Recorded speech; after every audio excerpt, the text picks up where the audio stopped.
All right, good evening. Welcome to the July meeting of CONDG. July, we have, how many years now, Alan? We've done lightning talks for at least the last 5? Oh, it's been more than that. Yeah, it's been more than that. At least 8. Yes, but it's a tradition that we do lightning talks every July, and so we have a bunch tonight.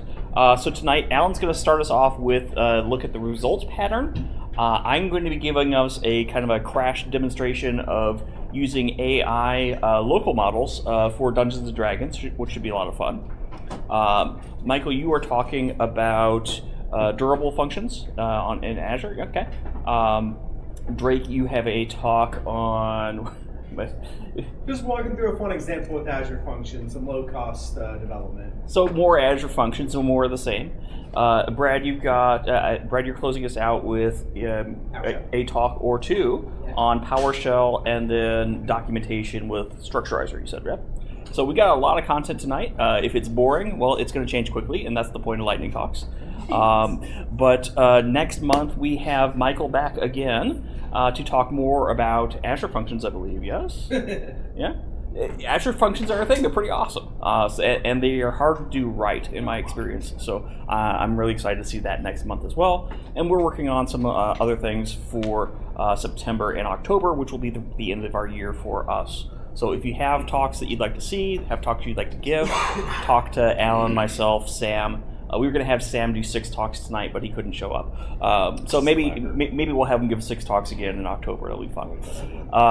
But I'm going to turn things over to Alan and eat your pizza. Grab more if you need it. We have plenty. Bathrooms are out there and on the left. And thanks for coming tonight. All right. How's everyone doing tonight? Woo! There we go. You're all alive. Hooray. Thank you. All right. If you don't know me, hi. I'm Alan Barber. I'm one of the crazy idiots that helps run this little crazy show. Right. So I want to just do a quick little look at the result pattern. Has anyone actually heard of the result pattern? Hands up, hands down. All right, so this is actually going to be somewhat useful for people. Excellent. I was afraid everyone would be like, yeah, I know it. I'm like, God damn, I should have done the talk. All right, so anyways, you know me, blog, Twitter, X, whatever you want to call it, GitHub, check out my stuff. What do you do? All right, so what is the result pattern? It's a programming pattern used to represent success and failure without the use of exceptions. And the idea is to promote explicit structured error handling, and one of the big things about it is it's common in functional programming. You see it a lot in the functional programming world, and it's starting to gain traction in the C# world as well now. I wanted to add one new slide at the end here, which I'll bring up at the end just to bring a point, but I forgot to add it because I just read it today. Interesting fact. So why are we using it? The concept is reduced reliance on try-catches for what is considered non-exceptional flow. And again, it's about making the success and failures of calls to your functions explicit in the return values. So you actually know if something actually succeeded or failed, as opposed to doing interpretive understandings of what you think means success and fail. It's really great for testability and readability. It just makes the code cleaner. It's wonderful. Whoop! Double jumped. Hey, slow down. All right. Keyboard. Check. So again, one of the big things is it's trying to limit the use of exceptions. So why are exceptions bad? One of the big things, exceptions are expensive. Creating and throwing exceptions is slow, especially in high-frequency code paths. There's a huge performance hit with exceptions. And I was going to show a bunch of slides with performance, so I just did a quick Google search. And this particular website came up where someone did a bunch of benchmarking on exceptions. And you would be surprised, not even dealing with exceptions, but just throwing a try-catch around a block of code actually slows down the code. Something in the .NET compiler, and I'm not even talking about the action of firing an exception, just the fact that you have a try-catch makes a difference in how fast your code runs. So if you can limit where you're actually doing try-catches and how many try-catches you can do, you are improving performance of your code. So again, take that one, you can check it out, and you'll kind of blow your brains on some of the stuff. You're like, holy crap, that's ridiculous. I wouldn't think that. Again, and part of it is the control flow by exceptions is messy. Try catches everywhere across all these different layers. wait, is it this catch is the one that's supposed to do it, or is it the one 2 levels up is the one that should have caught it properly and did the logging and handle it?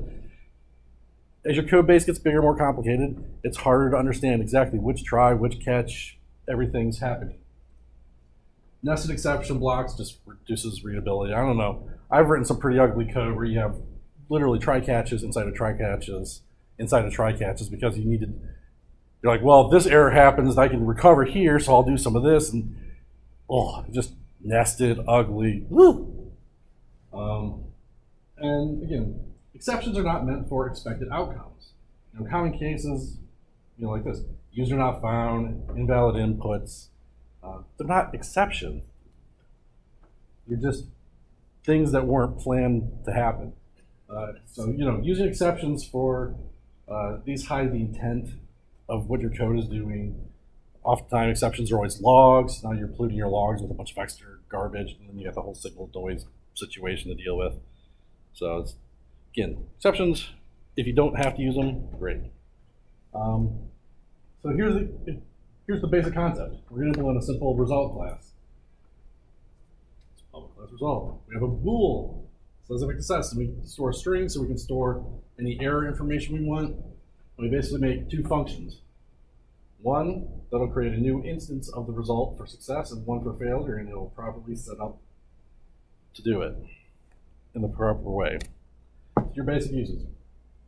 Sort of your generic, end to your application. You got a user service and you got to create user. So we'll do some validation before we're allowed to create it. So we check, real quick, make sure the name. Well, if the name, white space, result failed. We'll give the message why. Whatever magic you do down here to create your actual user, do it there. And at the end, you can return your result success. And here's where, on the right side, I guess, in case you can't see me, the basic, where you're going to be using it. So you create your user service call, you get your result, you check it. Hey, you know what? It's not succeed. It's obviously a bad request. And hey, now we got a really nice error message to return. Fire it off, return okay. No try catches. I don't know how many code bases I've seen where people make their own custom, user not found exception. And you're throwing try catches around that and then doing the catches and returning bad requests. There's no need for all that. You can do it very cleanly here.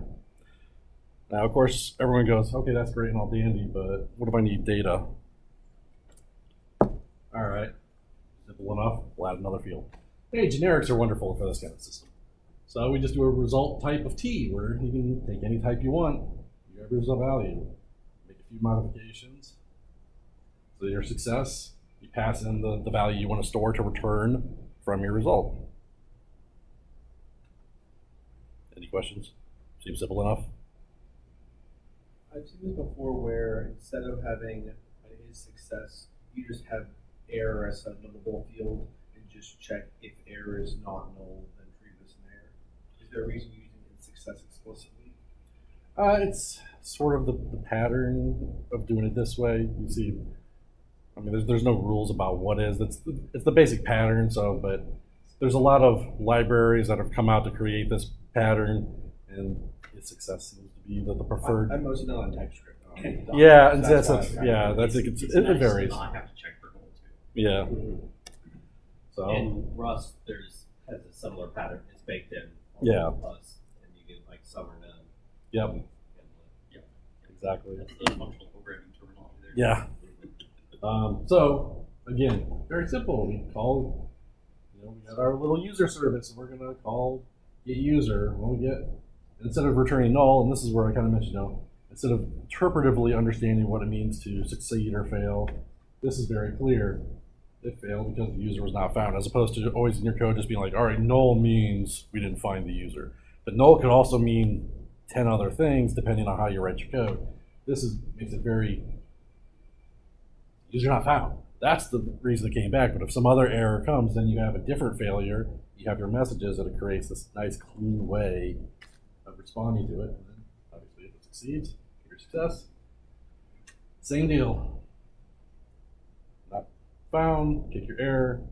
Again, much cleaner, much nicer. Makes the world a happy, happy place. All right, so when should you use it? You use the result pattern for what I consider high-level domain activities. Validation failures. Oh, someone forgot to fill in the email address. There's no need for an exception for failed to fill in email address. Just say success, false, emails required. Missing resources, things like users not found when you search for users. Those aren't exceptions. That's just someone requested a user ID that doesn't exist. Business rules. You got a bank or whatever, and you got some function to withdraw money. Like insufficient funds because they want to pull $100 out, but they only got $50 in their bank account. It's not an exception. It's just a business rule says you got to have more money than you request. So failed to request it. So it's all great for controlling, like I say, your flow in your domain services, your application layers. That's where you want to do those things without the use of exceptions. When not to use it. Basically, avoid it for any actual system level or unexpected errors. File DB access errors. There's a reason we have actual IO exceptions, SQL exception, things like those. Don't try to wrap a try catch on these and return success failed, failure as opposed to success. Go ahead and populate those up because these are external API errors. Obviously the big one. Actual coding bugs, no reference errors, index out of ranges, you're scanning indexes. Basically, if the software's failing to run as expected, that's when you want to handle it with exceptions. Not because someone's not following the business rules you've come up with. All right, so obviously you can roll your own, and I suggest starting there. It's a very simple pattern, just create it like I did, and go from there. But if you hit some point where you're like, we need to do a little more complexity with what data we're passing back for failures or successes, we need to be able to chain multiple things together. Fluent results is a great one. 18 million downloads, it's a big one. Much more powerful in its capabilities. This is when you need to step up to that. Don't start with this because it's overkill until you get to the point where you're like, all right, we need to do more complex things. So the key features for Fluent results is it's a generalized container. So it works it's designed to be able to work across the board for all kinds of different patterns. So you have API, storing multiple errors in one result object. It has some pretty powerful tools. Like I said, you can actually create custom error and success sub-objects for tracking your errors and successes.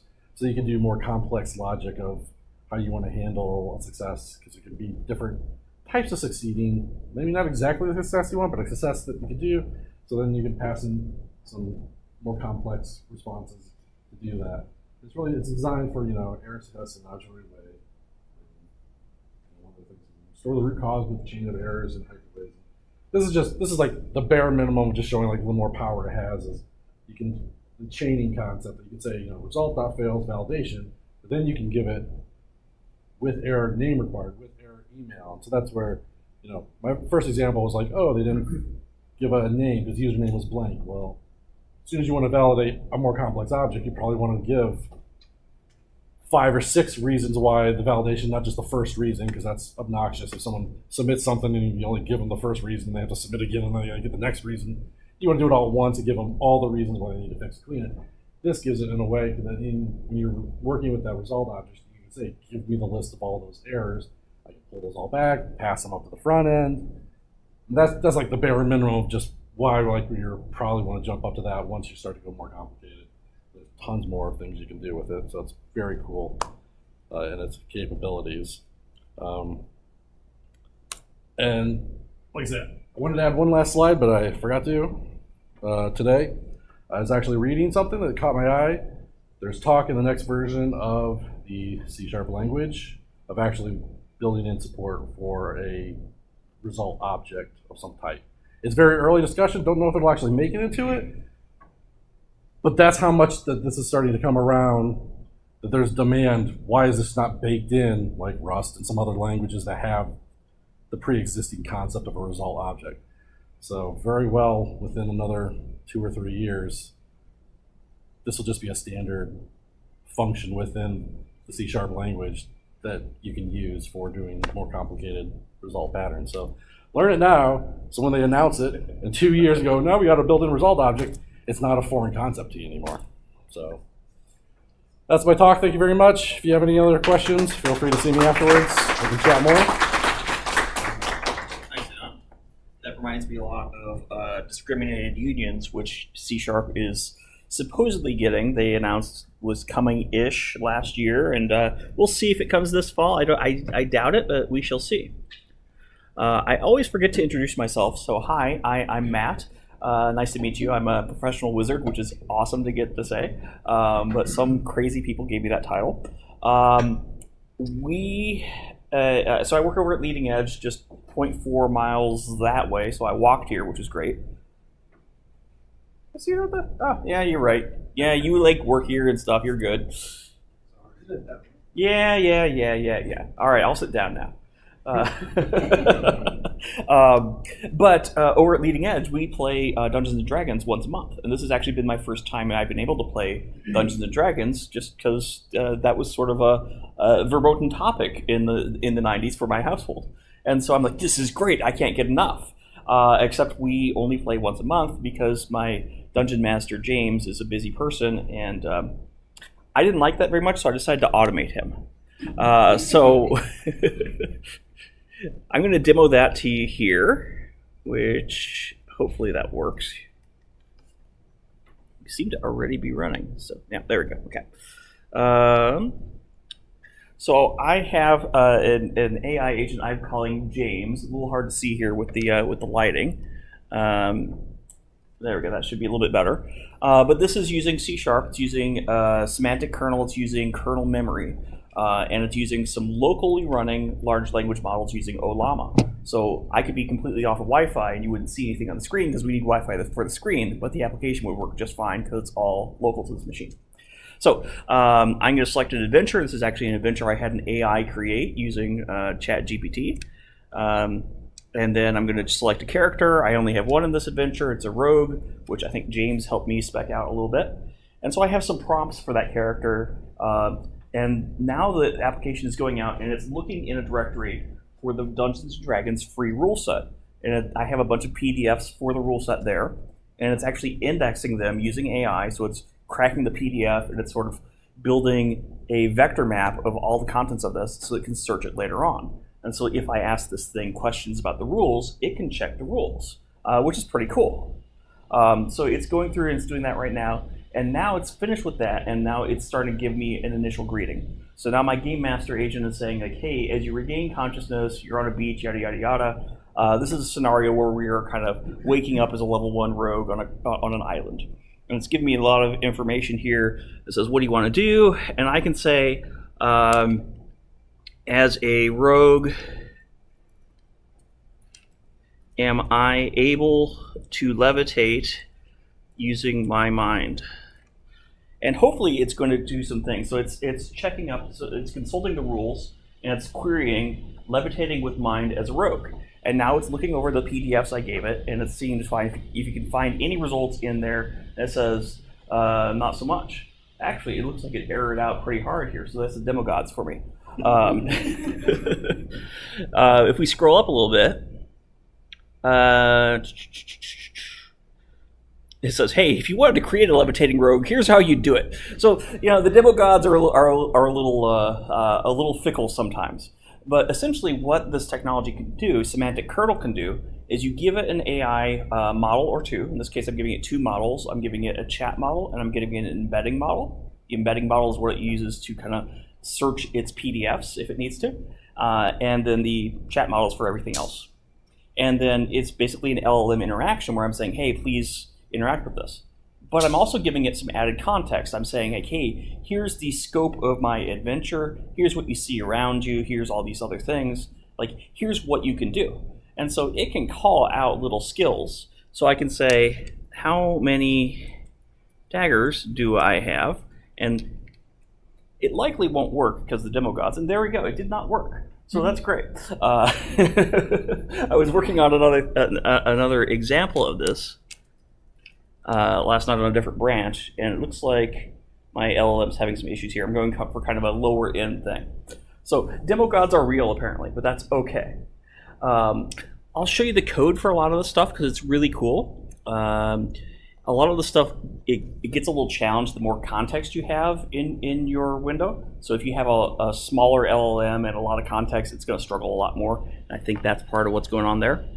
But with things like semantic kernel, I have a class here called a console chat client, which, can we see that okay? Do we need me to change my color scheme? Okay. So I see I have a, that's why this isn't working that well. I'm still on the wrong branch. So I have an agent, and this agent is a semantic kernel object, and I can use my agent object to chat with. So over here I've got hey, I want to send my chat history to my agent. And this chat history, it's going to have all of my interactions up to this point. It's going to have a system prompt, which is going to be something like, you're a game master, you want to do X, Y, and Z, right? And it's also going to have our prior interactions so that when we talk to it, it's going to have that, that going on to help it with it. And then it's going to get back a response, and with the response, it's able to then go in and say, hey, here's what's happening, and it prints it out to the console. I'm using Spectre Console for pretty formatting of things and getting input, managing exceptions, things like that. Oddly enough, no exceptions on that, but it didn't quite work right. The more stable version of this is using the direct iChat service that comes with semantic kernel, and that works better. But I'm trying to get to a kind of a multi-agent approach, and so this is more of a stepping stone towards that. What I noticed with the more stable branch is that I would have this adventure, and I'd be able to explore this island, but the game master would make some pretty simple mistakes. Like I'd say, hey, I want to build a boat out of twigs. And it'd say, sure, no problem. No problem whatsoever. And then I'd say, as a rogue, can I fly? And it says, sure, why not? Or it would try to take actions on my behalf. Like you come to a clearing and then you decide to climb a tree. Like, no, I didn't. That's not how this game works, right? And so what I determined is I needed a little bit more fidelity in my system, in that I needed not just one AI model, but I needed a few. So I decided to have a planning agent that when you get it, you give it the circumstance that it's under, and it recommends a plan of, hey, what should we describe to the player? Is what the player is trying to do feasible? Is it within the bounds of the rules? Narratively, are we pulling the player forward? And then that recommendation from the planning agent goes to a game master that then produces a draft output. That draft output then goes to another agent that is the editor. And that editor says, ooh, yeah, you can't say the player did that. Ooh, you can't say the player rolled a 5. The player's got to roll their own die, that kind of thing. And so it's like kind of this added safety layer for correctness. And splitting our agent into 3 agents, that actually makes it a lot more viable. But I was fighting some of the more experimental parts of semantic kernel on this a little bit. Also, I've been playing around with GitHub Copilot coding agents and saying, hey, please change this to do this. And AI doesn't always code things correctly, it turns out. So we're secure in our jobs for a little bit more. So that's good. Yeah. The other thing I wanted to show you is how this works from a plugin level. So I have a couple plugins. So I've got, if I can spell correctly here, I've got a encounters plugin. So this is a plugin that is provided to semantic kernel as something that it can potentially call. So I'm saying, hey, I've got this class, I've got a description of what this class is, and I've got some methods here. The method is decorated with this kernel function attribute that tells semantic kernel that it's something it can call. And it's got this description on it as well. And this description says, hey, here's what this method does. And that's important because the AI looks at that to say, should I call this or should I not call this? Right? So the wording in this really matters a lot to whether your thing gets called and if it gets called correctly. But in this case, I am basically just enumerating through an object, building a string, and returning the string. And that's all a plugin it really has to be, all a skill has to be. Now, a more advanced plugin would be the sourcebook plugin. So I have a sourcebook lookup plugin, which when it initializes, it builds a new kernel memory, which is a different library, Kernel memory is the thing that looks over the PDFs, and it's able to go in there and it's going to say, hey, I want you to connect to my OLLAMA model. It's the thing that's running locally over here. And I want you to use this for the embeddings. I can connect it to Azure OpenAI. I can connect it to whatever model provider I want. But I'm a cheap wizard, and so I have everything running locally. And then I build my kernel, and I said, hey, find all my PDFs. This supports Markdown, PDF, PowerPoint, Word documents, Excel sheets, and maybe a couple other formats. Images too, if you have the right things configured. And then for each one, I'm going to go in and I'm going to go ahead and index that document. So what I do is I create a collection of tags that are kind of metadata for this thing I'm about to index. And then I say, hey, I want to use my kernel memory to import this document. Here's the path of the document. I could also scrape it from the web. We'll talk more about that in a second. I give it an ID of the document. The ID cannot have spaces. That always trips me up. So there's some characters that it doesn't allow. And then I give it the information on the tags. And that is going to go in there, and it's going to actually index it, and it adds it to a vector store.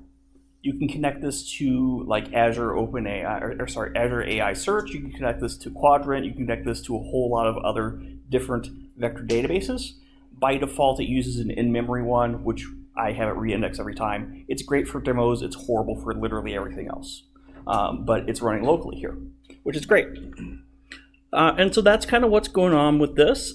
These two libraries work really well, except when you're up till 11:30 trying to get your better demo to work and you fail to test your fallback demo. That doesn't work as well, it turns out. But it's a really cool technology, and it's going to be working a little bit better by early August when I'm doing this for real up in Grand Rapids. But this is really cool, and I am really excited to replace my coworker with AI. So,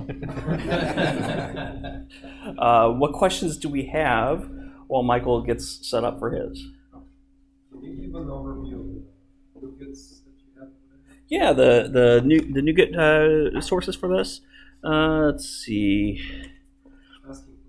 Yeah, you're fine. So if we go to Manage NuGet Packages, and I'm in Writer here. So I've got Microsoft kernel memory core, which is really the main thing that's doing the parsing.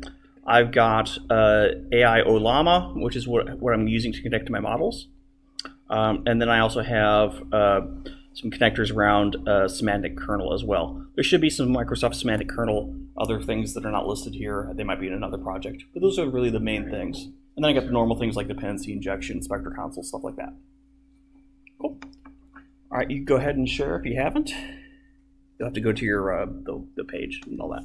Did you see the guy on YouTube that built a Cyberpunk 2020 like Raspberry Pi that you could talk to and it would like do the DM for you? I did not, but we built something like that in-house with at Leading Edge because we are a whole bunch of nerds, which is wonderful.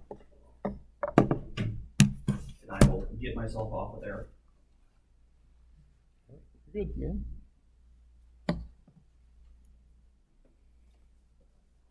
All set? All set. All right. Well, thank you. I'm excited to be here tonight. I'm going to talk with you a little bit about getting started with Azure Durable Task Scheduler. For those who don't know me, my name is Michael Collier. I'm a husband, father, and an avid Buckeye fan and a very bad golfer, and also co-lead the Azure Columbus user group with Drake. All my socials are there, and if I did the QR code right, you can snap that and I'll take you to my blog, and it has links to all of that stuff. So before we get into Durable Task Scheduler itself, I want to talk a little bit about durable functions because it's kind of key to how Durable Task Scheduler works. So if you're not familiar with it, Durable Functions is a part of the Azure Functions sort of offering from Microsoft, and it allows you to do code-first sort of stateful orchestrations, right? And it does this in like I said, a code-first way. And so the cool part I think about it is that it manages all that state and checkpoints for you, right? So I could write a lot of this myself, but it puts me into writing a lot of extra code. And the way Durable Functions does this is by using the Durable Task Framework.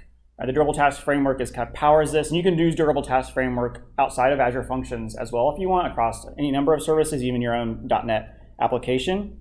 And all those checkpoints are all managed in Azure Storage, so tables and queues. So it makes heavy use of Azure Storage. And it's available on Most of the popular languages, obviously .NET, but Java, PowerShell, and so forth as well. And you can do a lot of cool patterns with durable functions, functions chaining, fan in and fan out patterns, async, HTTP APIs, monitor, human interaction as well. There are a lot of different ways you can leverage durable functions. But as awesome as it is, there are definitely a few challenges with it, right? Especially as you start to scale out your Azure functions and durable functions usage. Just securing access to Azure storage, making sure you got the right role-based access controls in place, your virtual networking restrictions in there. And as that gets bigger in enterprise, that gets to be more and more complex and just overhead to deal with. And then you start sprawling out your Azure storage accounts as well, which just adds to that compounding problem of how do I secure these storage accounts. And observability is critically important, but also very, very hard with durable functions right now. I can hook up App Insights. I get a lot of telemetry and metrics from my function itself. I can see some interactions there, but it's quite difficult to see how the functions interact with each other as they're calling A, calls B, calls C.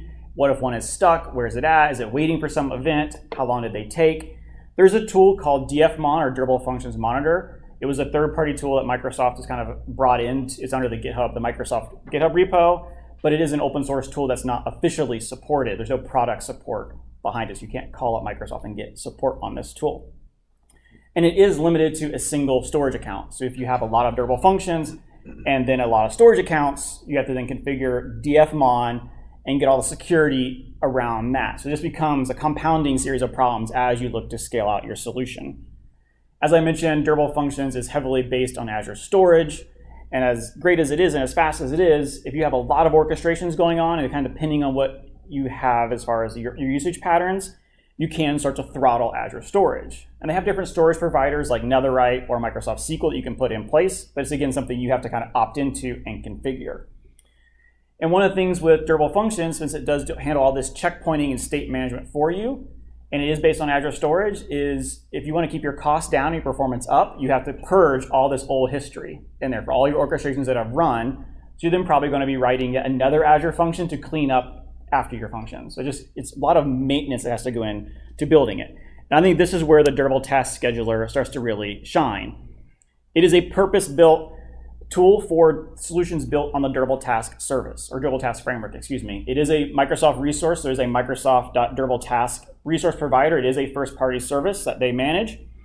And they base all this on Microsoft SQL and some of their own technology behind the scenes. So I can provision a durable task in my resource group if I want. I can provision individual task hubs, and Microsoft manages all that for me. I just hook up my applications to it, and now Durable Task Scheduler is my back end for it. Nice part about this is, like I said, it is a separate service, so I have the ability then to keep my performance in my application, and I can scale out however I need and let Microsoft manage this back end service for me. It does include a dashboard that we'll see here in a little bit, which is fantastic for that observability aspect of it. If I want to have different task hubs, like maybe QA, dev, production, different teams, there's those sort of things, I can just spin up new task hubs very easy to do that. It does have a local emulator as well, which is great. So we'll see that here in a minute. I can spin up a Docker container, and that's my local emulator. So as a developer, very easy to get going. I can configure auto purge as well. So like I said, I don't have to write another function to clean up after itself. So I can have retention policies that will say how many days do I want my orchestrations to persist, and then it'll just automatically kind of expire off.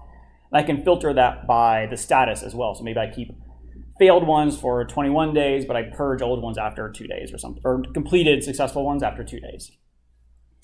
And from a performance perspective, the early benchmarks out on the service is that this is about 5 times more performant than Azure Storage. So it flat flies, which is fantastic. But it is in preview right now. So it's doesn't have feature parity. It's not on all the Azure regions. And the thing that bummed me out the most is it doesn't support the new flex consumption offering that you see Microsoft pushing in a lot of their documentation. So it's only the Functions Premium or the EP SKUs and the full app service plan. So hopefully as they roll towards GA, they'll add flex consumption into that. So it is pretty easy to get going locally. If you have a durable function, you have to add this durable task.azure managed NuGet package in place. Make sure you get the pre-release on that. There's a couple of settings you have to put into your host.json. You have to change your storage provider type from Azure Storage over to Azure Managed, and then set a durable task scheduler connection string. which you just put into your local settings.json file. Put that in there. And that endpoint you see here, the localhost 8080, is for the emulator that's running. And then you give it a task hub. And then you go ahead and start it up. So let's see this in action. If I did all my stuff right, I'll go ahead and start my emulator. And let's look at, where are my logs at? There they are. See, it's up and running. We got our logs. We're kind of trailing those logs now. I can go to the local dashboard here. This is that dashboard I saw. I was like, pick my task hub. If I had multiple task hubs, they would show here. I see there's nothing in place here. So that when I run this orchestration, we should see one pop up. So we'll open up my test file. I've got an Azure function running. This is the typical starter say hello Azure durable function that you get just from the templates. The only thing I've added to this is I did add this wait for external event. So it's going to kind of pause at the end waiting for something to occur. So let's, oops, go back here and kick this off. We'll send our request. Oops. Oh, I got to start the function up. That would help. Helps if you start it. So I'll go to my terminal.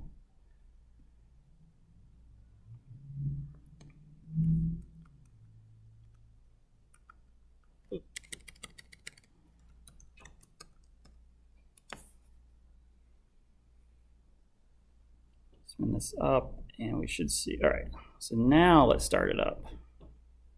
All right, so you get the normal sort of output. If you've ever seen durable functions and the default starter, you get this kind of output of where you can find the status of everything. If we go back over here and hit refresh, now we have a new orchestration. We can click on, it is still running.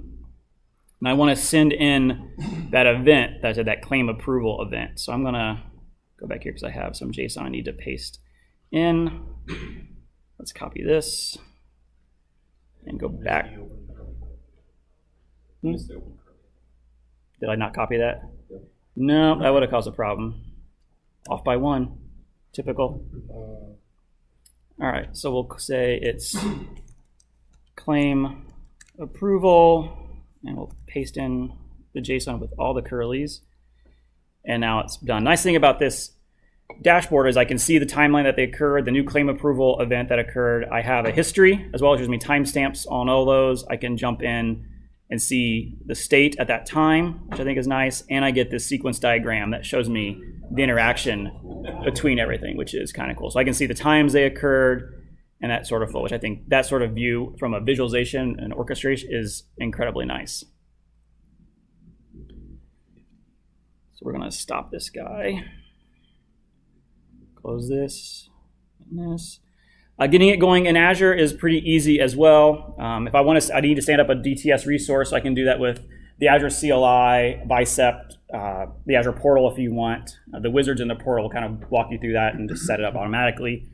One of the interesting things, I think kind of cool things about DTS is it only supports intra ID. So if you want to connect to it, you have to set up yourself with the right role. Typically it's the durable task coordinator role. You'll need to set up managed identity on your application and have that role as well. You'll set up your connection strings and then you just sort of deploy it as normal. So I've got the same thing already deployed to the Azure portal. I'm sitting here and I can look at my environment variables and see that. Let's do the advanced edits. It's a little bit bigger. Got our connection string. This is all using managed identity for everything, but there's our durable task connection string pointing to our new backend as well. And it seems like we're being blocked here from invoking this. So I'm going to switch over to, let me go back over here for a minute. Oops. I'll bring up the local, or the DTS that's in Azure. So I got this task hub here. And I can go to the dashboard URL, click on that, and this should take me to my dashboard in Azure. You see I've been testing this a little bit. I have tried to connect here, but it seems like AzureWebsites.net is being blocked here. So I'm going to connect to it from my phone. And we'll start off that same orchestration as well. So I'm going to kick this off. All right, so we should see a new one pop up. We have 12 total, 11 are completed, 1 is running. So it's that same sort of thing that's in place there. So we can go in and do the same. Oops, I think I saw this in my copy paste. So we'll just do raise event, claim approval, and paste it in.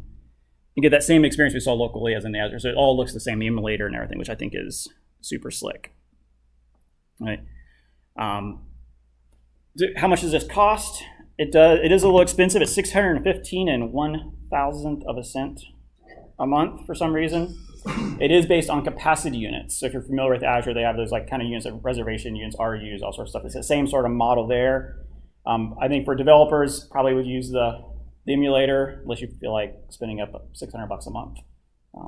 Your choice, but it is pretty good. If you're to scale this out, you can have more and more capacity units, and you get more and more storage, and then depending on how much you're doing from an orchestration perspective.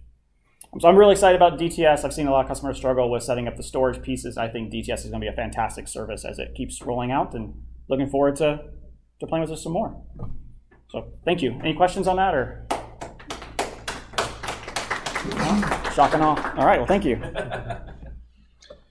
If you want more from Michael on Azure Functions, that here next month. Let's put on some semantic kernel on that one too.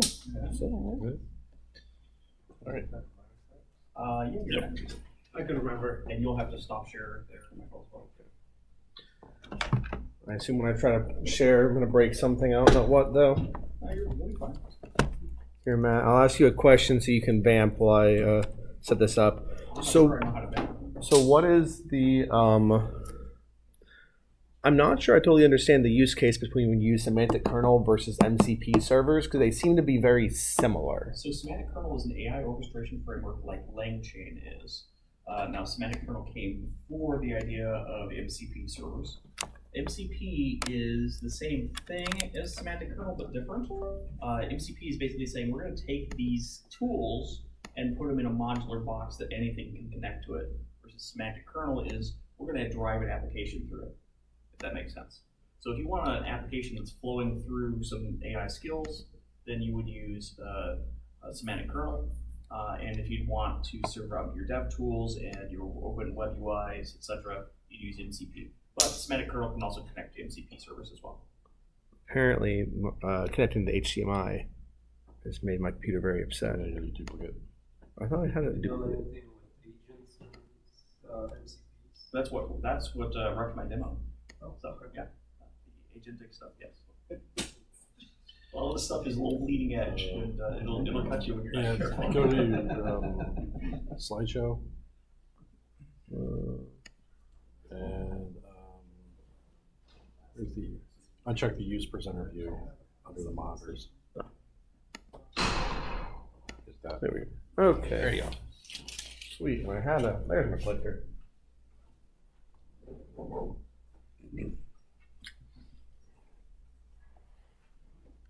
Okay. Sweet. So, hi, my name is Drake. A lot of you know me, but I just do a lot of things in the Columbus area. Organizer for the Azure and the DevOps meetup, and I was given permission to be here even though a baby arrived on Saturday. So I'm not entirely functional. So and that's the blame for any of the issues that I'm running into. That's entirely not my fault. It is the lack of sleep.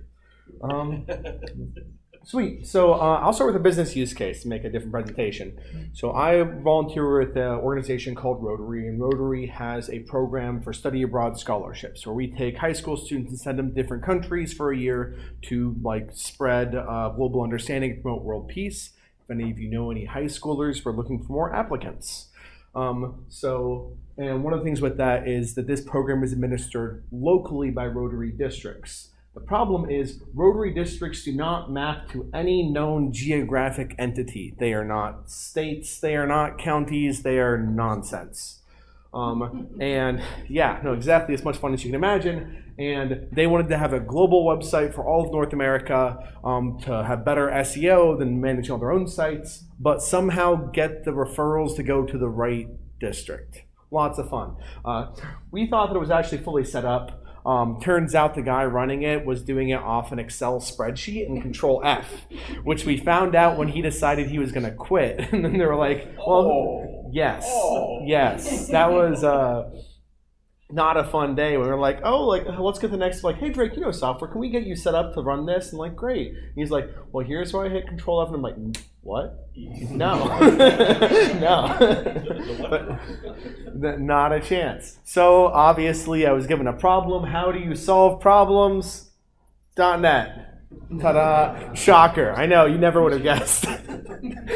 No bias here at all. So set up an application, fairly simple, not too crazy, that would go through, end up getting all the zip codes from districts, and the zip codes are close enough that there's only sometimes overlap, and then I just email both districts and let them figure it out. Would actually go through and generate a body for this email using the student's information, other details about the district, and then send the email to the district. So a couple neat things. I didn't actually know you could write emails in HTML. Apparently you can. You can actually like do formatting and divs and bolts and everything. So found out about that, wrote some different email scripts to go through and build them out. Auth was terrible. I hate Auth. I'm not good at authentication for email servers, especially because I've never set up a custom email server. First I was doing it through Outlook. Then Outlook increased their security, and I spent a month of my life trying to figure out how to connect at the enterprise level through Outlook, and then switch over to Gmail. And then Gmail is fine. I can use an app password, but this ate a lot of my life connecting to it. There are some easier ways to do it, probably. I just don't know what they are. But then the question is, okay, I have this working application. How do I get it out there for people to use? Especially, how do I get it out as cheap as possible? This is a volunteer organization. Their preferred cost is $0 a month. So the answer is AWS. I was working for Nudesic at the time. It's a big Azure partner, and I just taken my Azure certification. So Azure. That was a good answer. I appreciate it. So fairly simple application. So the front end is all a WordPress thing, which I thankfully do not manage. Just I think went through Gravity Forms, do the API calls based off submissions to an Azure Function app. Cosmos DB is a backend. There's some logging that I think I never got set up right. I didn't know as much at the time when I built this. I think I'd only been in software for like a year, but there was nobody else, which is how it works in volunteer groups. And then key vaults for secrets and management. Okay, I'm still going on time. So this is the total cost of it per month. It is 31 cents, very affordable. Actually, pretty much all that cost is the cloud shell for me to do things in the shell in the cloud.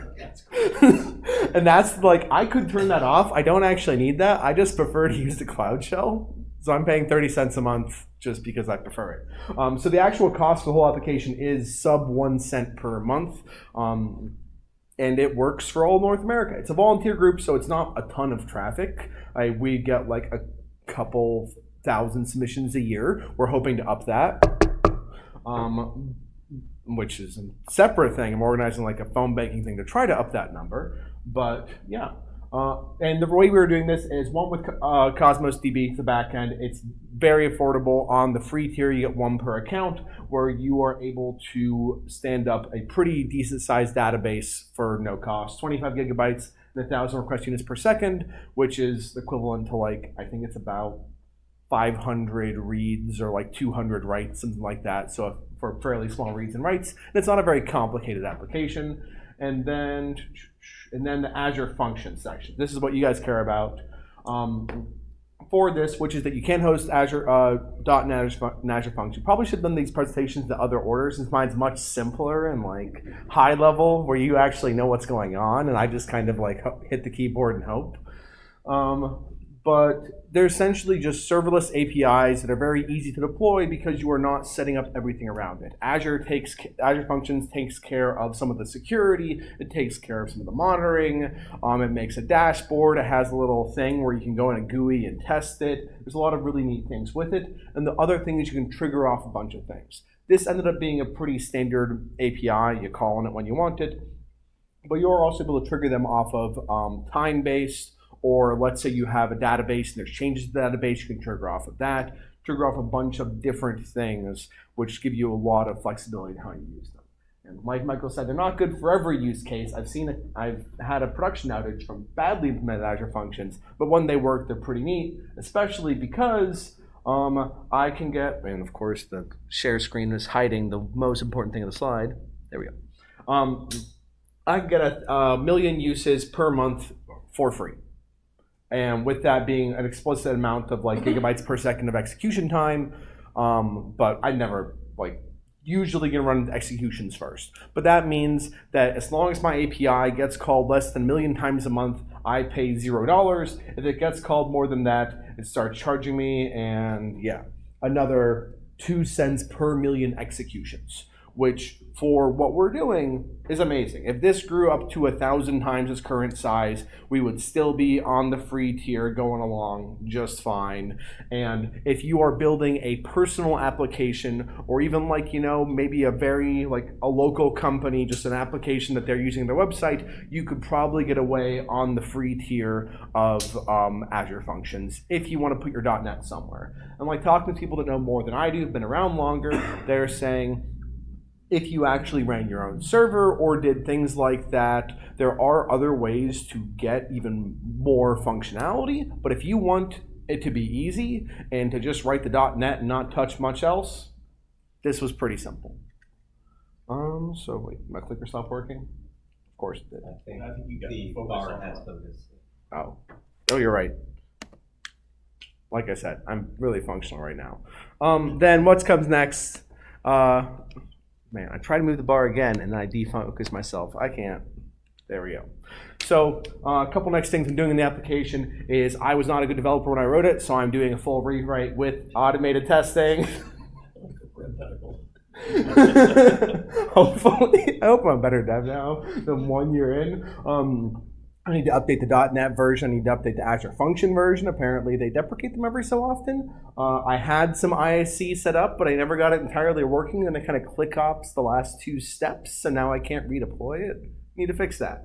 And then also pulling it over. I think I did it in Azure DevOps, and pulling it over to probably GitHub and getting it open source, because as long as I keep all the secrets private, I can let other people interact with it, contribute to it, and then turn on some of the AI code review tools, which I'm excited to try CodeRabbit.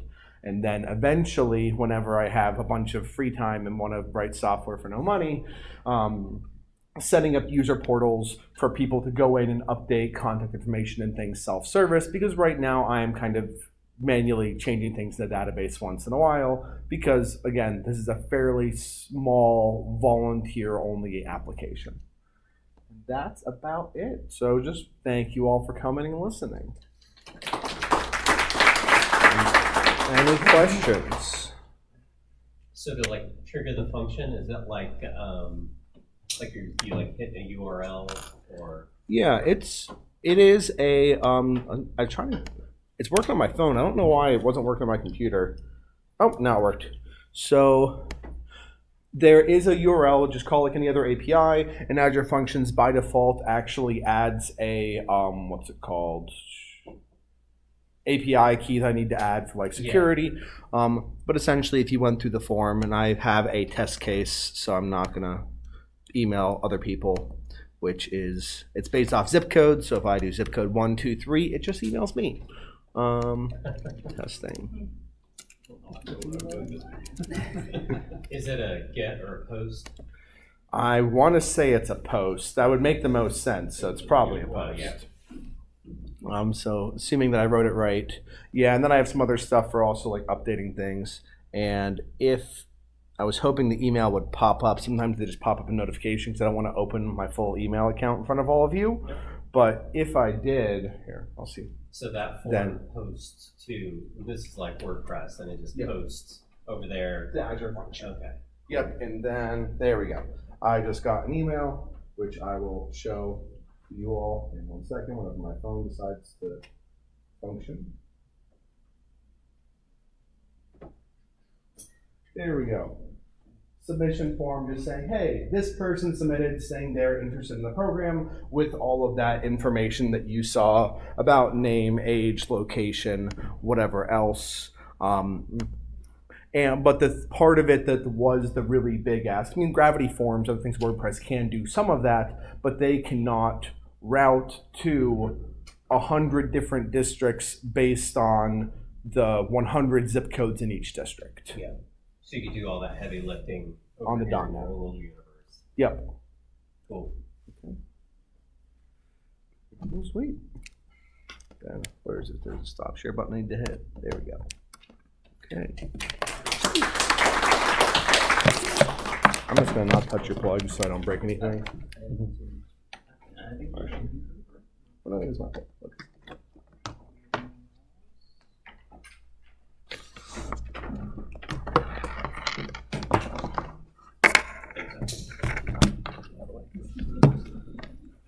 I'm not gonna lie, I asked you a question about the semantic kernel stuff, and I was paying attention to myself up. I can't only answer the answer.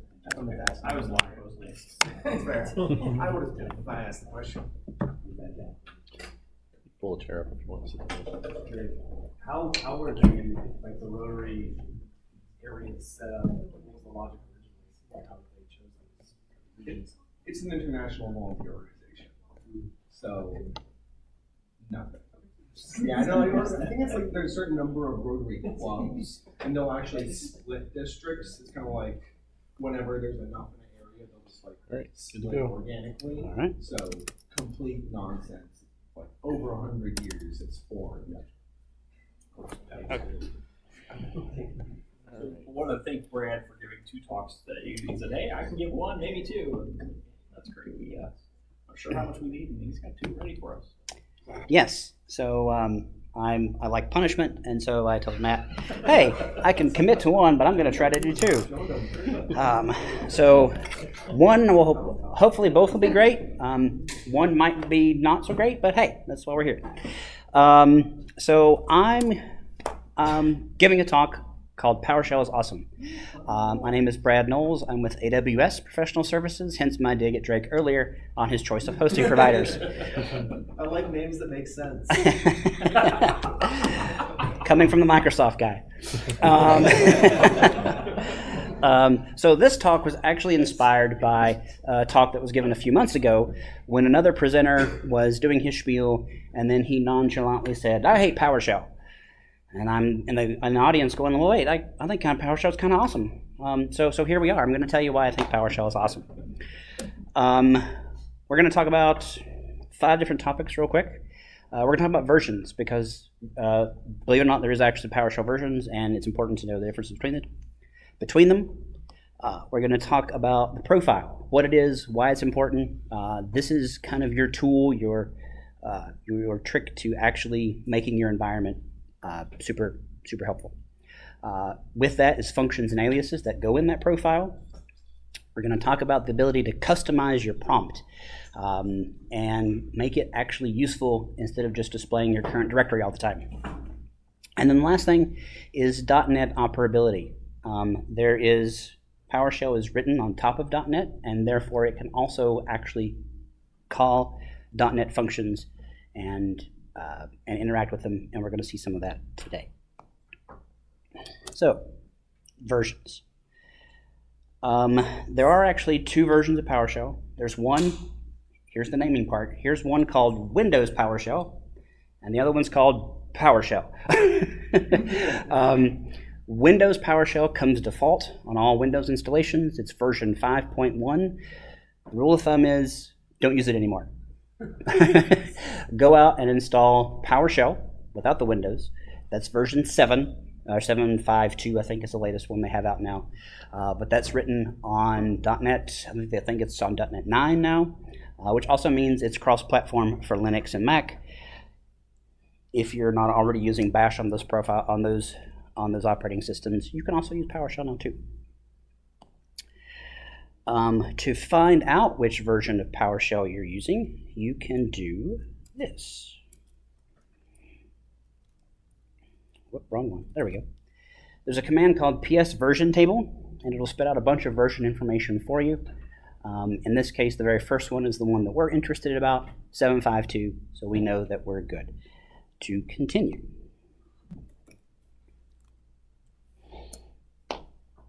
The profile. A PowerShell profile is just a script that runs every time your PowerShell session starts. You can use that to customize your environment. And our Linux friends have been doing this for decades with bash rc or whatever, like the fish shell and the ZH shell. They're all similar, have files that will load every time your system loads. PowerShell is no different, and we have one as well. And to that, you add your functions, your aliases. You can also load modules. Like we have a PowerShell store repository, if you will. And AWS specifically, I'm sure Azure does as well, has PowerShell modules that you can download and communicate directly with the cloud, with AWS, without needing to use the CLI. It just uses the native PowerShell tools to do that. So where is your profile? Well, there's a variable for that too. It's usually in your /documents/PowerShell, Microsoft.PowerShell_profile PS1. They couldn't just call it profile.ps1, but so this is the file that we're going to edit to be able to add some things to. And I'm going to do that right now.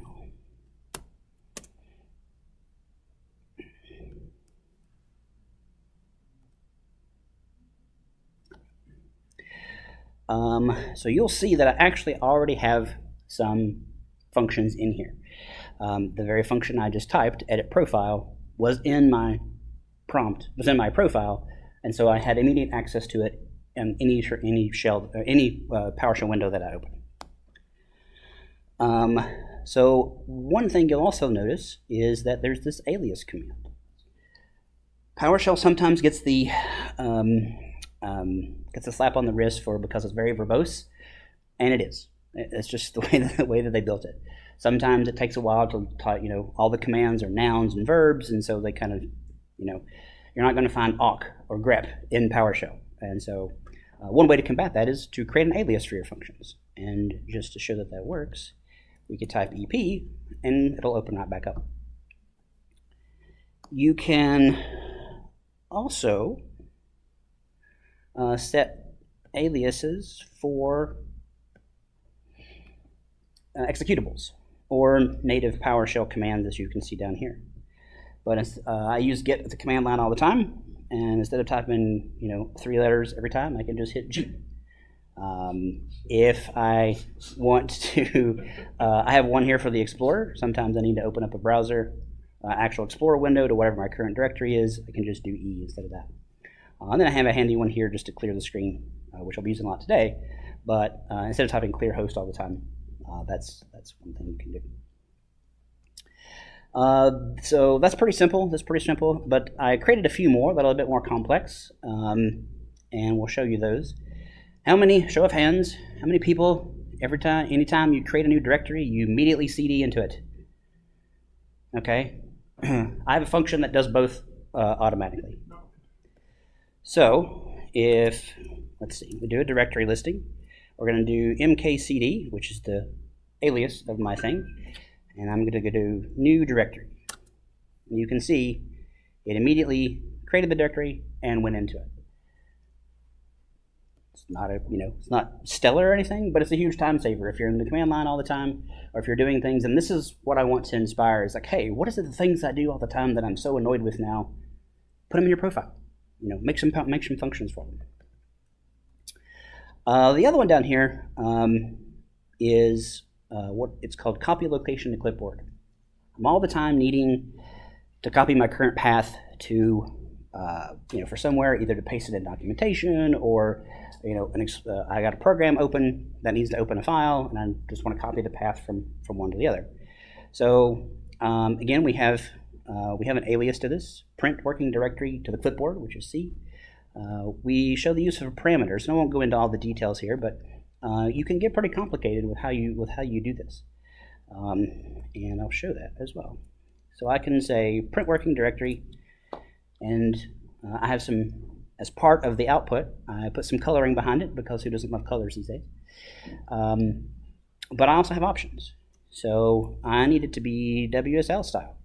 So it changes the pathing and puts the MNT/C for the WSL path in there. maybe I'm working on the other side. I'm like, oh, I need this over here. And again, it's just those things that help add to that. I have AWS specific functions in my own profile that help me out to manage credential profiles or like starting EC2 instances, things like that. I can start every day. I hit start EC2 instances and it goes and does the AWS commands to start the various instances I need to do what I'm doing. I think I got one more in here. And if you just need the relative path, you've got that as well.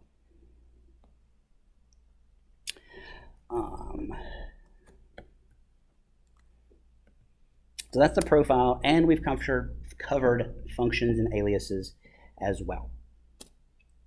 Now let's talk about prompt customization. What is the prompt? It's this thing. If you didn't know it had a name, it has a name. It's called the prompt. By default, you get a little designator that says that you're in PowerShell and the current working directory, which is great. We've been using it for years. Back in the DOS days, this is what you had. C:, or what have you. PowerShell gives you the ability to customize that by creating a function called prompt. And I think I have some here in my history somewhere. Here we go. So I'm going to just create a new function. I'm going to call it prompt. I'm going to make it return a string. And in this case, it has my computer name in it and the date. And you'll see that this gets changed from this to now PS, computer name, and the date. You can put all kinds of interesting things in here. The ones I have, let's see. I think they're all variations of this. So that's really helpful. If, for example, let's do this real quick.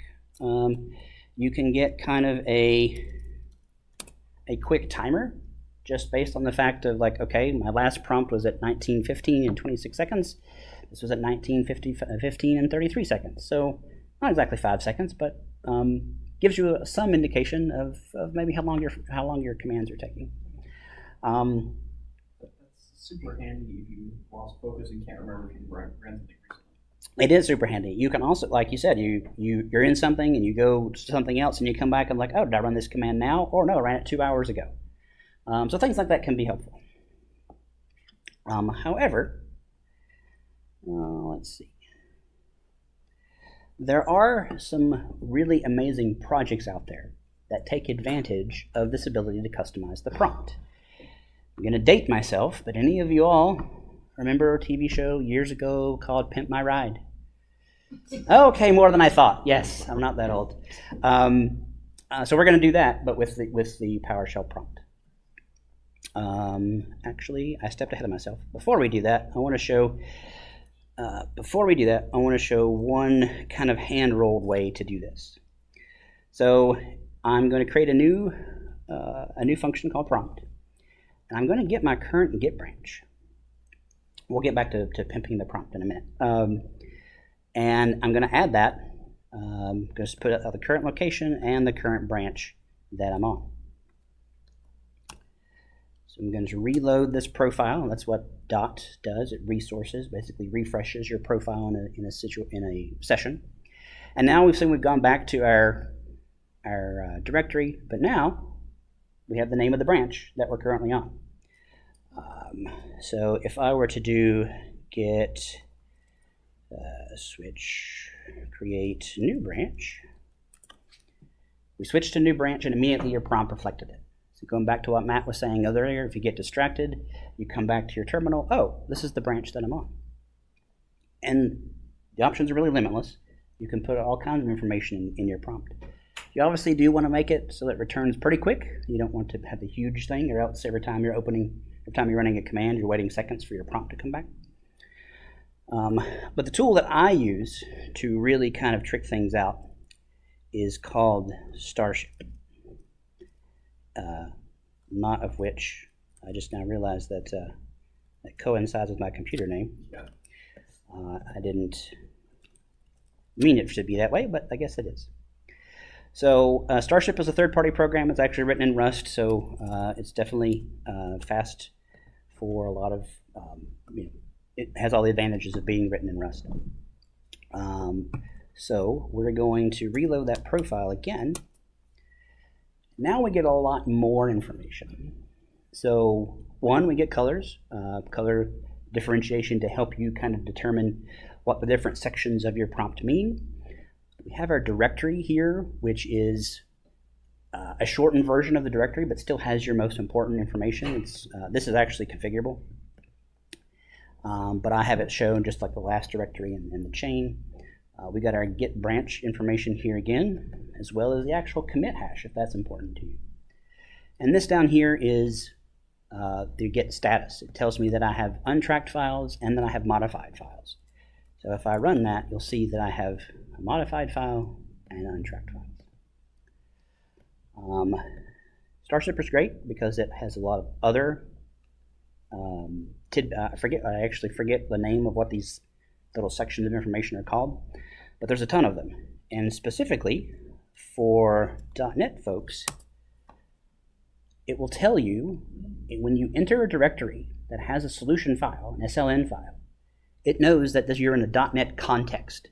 And so it'll tell you which version of the SDK you will be running if you run any .NET commands. So if I do .NET version, it should match the blue, okay, the show up the blue number on that. There's things for Node, there's Docker context, there's Kubernetes context, a bunch of stuff. Starship.rs is the website, but it all piggybacks on this ability to customize your prompt. And one more little neat trick. So we'll go into a project directory, and now we get a new piece of information. Even though your SDK is version 9, this is telling me that my individual project file is targeting .NET 8. So there's all kinds of, so now this prompt is useful for me anytime I'm working in .NET. If I'm running .NET Run, what version am I running? Oh, why does it say .NET 8? It's supposed to be .NET 9, but I forgot to change this project file or something.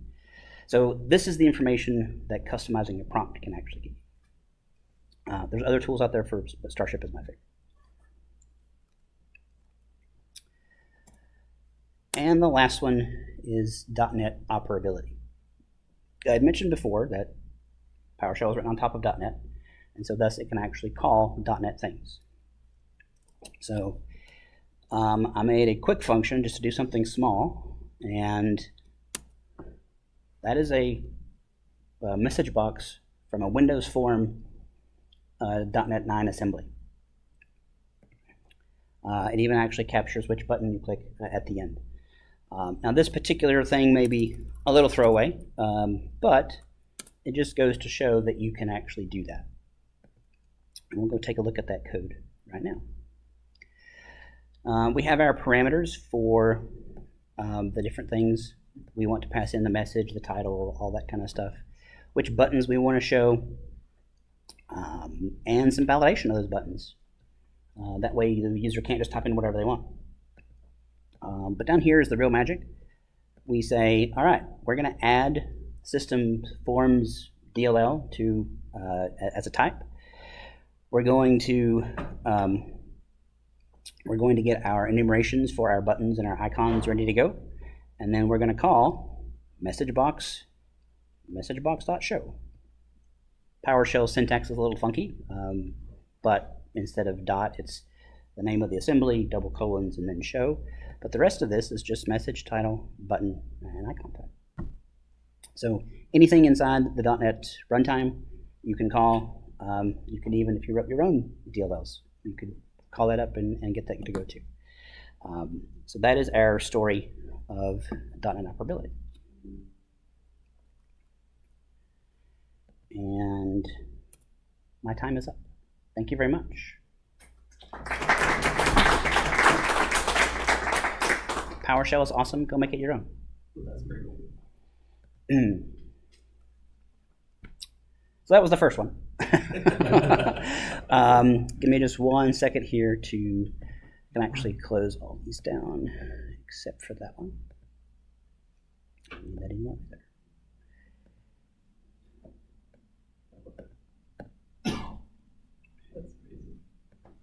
There we go. So, this talk was actually also inspired by a previous talk. It was last month's talk where Marcel had showed us how we can take the C4 model diagrams and put them inside of Swagger API documentation. And afterwards I said, hey, do you know about Structurizer? He's like, no, what's Structurizer? And I said, well, it's the same guy who come up with this idea of the C4 model, built a tool to actually visualize those. So you can think of it as Plant UML or GraphViz, but targeting the C4 model. So you write, a textual representation of your diagram, and this will render it for you. So today, we're going to show that. And like I said, it builds on this whole concept of diagrams as code. Like Mermaid.js is a real popular one nowadays too, where you can just type in Plant UML before it. This is similar. Here's an example of what that file looks like. I can show you the one that we're using today a little bit later too.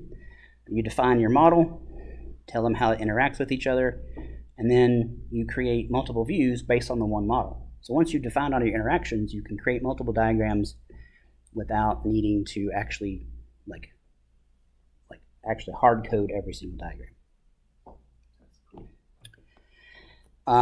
This isn't a talk necessarily on the C4 model, but I did want to at least provide some context for it real quick. So the C4 model is a way of visualizing software architecture, and it breaks it down into 4 layers, all starting with C. The first one is the context. At the next level is containers, not Docker containers, just general groupings of things, so generic containers. Components, and eventually code. So again, we're not going to talk the details of all about that specifically, but that's just kind of the quick overview.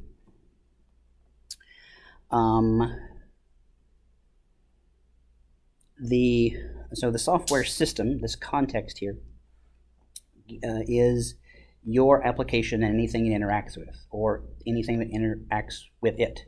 So people, agents, or services that your application interacts with. Your components are, let's see. Your components are more of the services that, like, you drill down into so you have your application level, you drill down, like, oh, here's this service, or here's this service. And then your components drill further into that, like, oh, inside this service there's these controllers that have these methods on them, and then you get to the lower level of the code. So let's take a look at Structurizer itself. Start with here. So this is a banking application. This is kind of the default example that is on the website for this. So it has a lot of different layers that we can talk about. So this is a banking application.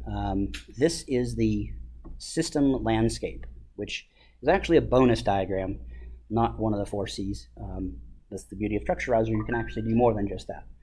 But this diagram shows how your application fits in with all the applications around it, not just yours. So you can see here, so you can see here that ours is the internet banking system, but there's also other things that in this ecosystem that it lives with. So you have ATMs, you have the emails, mainframes, and then customer support staff. These diagrams are, I think, you can zoom in on these diagrams. So the beauty of Structurizer is then it's interactive. We'll get into some more of that in a minute. But it's not just a static PNG. You can move these around, but they're in auto layout mode right now, so they're kind of laying out themselves. But you can actually move these around and place them on the diagram as you see fit. Will it say that if you do? Yes. So there is a DSL file which defines the diagram, but then there's also a JSON file that it's auto-generated that has all that, layout, positioning, and stuff in it.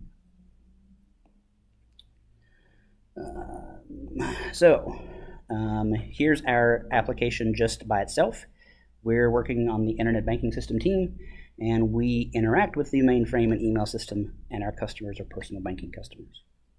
You can also see that here, these lines have information on them about what they actually mean. They're not just lines going anywhere.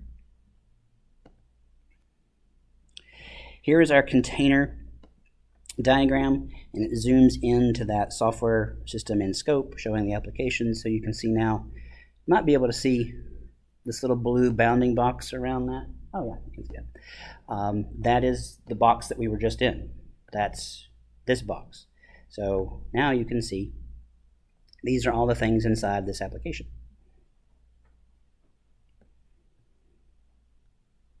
And then we have one more. We have two more. Inside of this application, so in a fully documented system, you would have all these documented out, like your web application. But in this example, we just have the API documentation. You go in here, and now you get into this controller level, your security components, your databases, and all of that. So we have this one more. Now, interestingly enough, the C4 model talks about the code diagram, which is looks like a generic class diagram from UML days, and that's what it is. Structureizer actually doesn't draw these diagrams. According to the author's theory, you would have some sort of external tooling do this, or something built into your IDE that could export this out. This is actually just an image, but it goes to show that inside this application, you can say, "Hey, here's an image of my classes. Go ahead and treat it like it's another diagram." So while it will show it, he doesn't actually expect most people to generate. But here's where the interactivity part comes in. I'm going to full screen this. So this is, if you're needing to document either to show people for the first time your application, or you're in a meeting with C-level folks, you can use this to kind of show some of the movement of software. So before, this is kind of our landscape. This is how everything fits together. And we're going to talk about the internet banking system. You'll see that when I hover over this one, it becomes a magnifying glass. So I can double click that and immediately get taken to the next level of the diagram. And the same goes with each one of these. So this one here is the API application. Again, we double click into that, and it takes us to the next one. So as you're walking someone through something, you can be like, oh, you can literally say, we're going to drill into this, and double click it, and then boom, it comes into place. Oh yeah, you just go back. It's a web browser, so you can just go back. Excuse me. I have to pop out of this screen for a second. There's also another feature of this where you can do some minimal animations. So if you're explaining to someone who's not familiar with, thank you. If you're explaining to someone who's not familiar with the application, that's a lot of boxes on the screen. It's kind of hard to read. And as you can define this level of animation in your file, but then as you hit play, you can then talk about it, and it starts to go and show you all the different ways of how your application interacts and communicates. You can actually, I think there's actually single steps. Yeah, so you can do single steps each way through your application. There's also there's a different type of diagram here. Is this one the one? Yeah, so one of the bonus diagrams is a deployment diagram, and this one actually can document how your systems are deployed. If we scroll in here, you can actually see these are running. This is your live system. It's on Ubuntu 16, and deployment node is Apache Tomcat. So you can make different diagrams to show different things. But the animation part is really handy as you're explaining things to folks. So the last two parts I want to highlight about this is it's not only just kind of a diagramming tool. I like to think of it as a documentation tool. If we go back to the home page, you can see up here there's diagrams, there's documentation, and then there's decisions. We're looking at the documentation page, and this is just a markdown file. It's a markdown file, but you can also embed the diagrams, any of your choosing or however you want to in here. But you can also write the documentation for your software. So let's say you have a GitHub repo, you have your documentation for your software. This is currently running as a Docker image on my local system, pointing to that directory. You fire it up, make the connections the right way, and now you have a visual document viewer that your people can go through, and it's with the code all the time. I just put some quick documentation together, but you can document whatever levels that you need to in here. And then there's the decisions part, and this is kind of cool as well because this is a viewer for ADRs, which are architecture decision records. If you're not familiar with them, they're kind of lightweight reasons why you're building the software or the decisions that you've made during the software. I know we've all been in software projects where we're like, well, it'd be nice to know why they did it this way. Well, if you create ADRs, you can answer that question to either future you or to the people who are working on the project 10 years from now. But it's also nice to be able to see like a list of them. These are also markdown files, but you have a status, whether it's the context of the particular decision that you're making. Let's go to this one. There's one. Here we go. So this is basically the reasoning behind why you're documenting the architecture. They have a status of accepted, and then you can also supersede them. So let's say that you will make a decision and you decide to change your mind. That never happens. So if you have a list of your records, you can go in and say, hey, this gets superseded by, in my case, number 10, but it could be 50 away from it. And by adding that status now, the user can quickly see, like, oh, I see this was superseded by something. So I can go in here and then go and click to the next one that actually superseded it and read it. So I like to think of it as, yes, there's the diagramming component. It's super helpful, especially if you're in the C4 space and want to use it that way. But the addition of documentation and decision record tracking, this is one of the first tools I've seen that actually kind of track them and show them. There might be others, but this is kind of a neat thing for that purpose.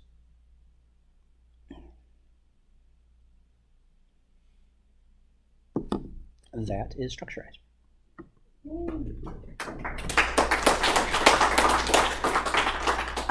And that's our month. We'll be here until Marcel kicks us out, or you decide to go home. But we'll be back here next month. We meet the fourth Thursday of every month, and Michael, looking forward to your talk, especially after today. So thank you all for presenting and for not throwing things at me when my presentation failed. So I appreciate that. But thank you for coming out. Another round of applause for Brad.